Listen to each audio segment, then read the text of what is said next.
المدرسة أنجب لاعبين كبار يستحق أن يكون في الدرجة الأولى. فدعم من الجميع إن شاء الله لهذا النادي العريق، ونحن وراءكم، والفلوس إن شاء الله جايين في البلد.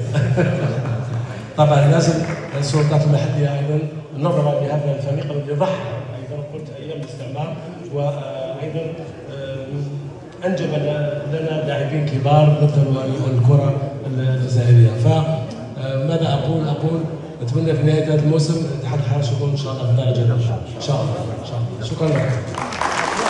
المدرسة الكروية التي أنجبت لاعبين كبار للكرة الجزائرية، الفريق الذي نزل إلى الدرجة الثانية يعاني، يحتاج إلى مساندة، يحتاج إلى وقوف الجميع معه. اتحاد الحراش أتوقع باللاعبين الموجودين هذا الموسم يمكن أن يذهبوا بعيدا، يمكن أن يحققوا الصعود.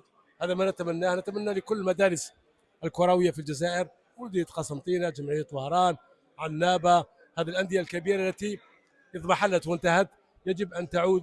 مرضت لكنها لم تمت بعد إن شاء الله.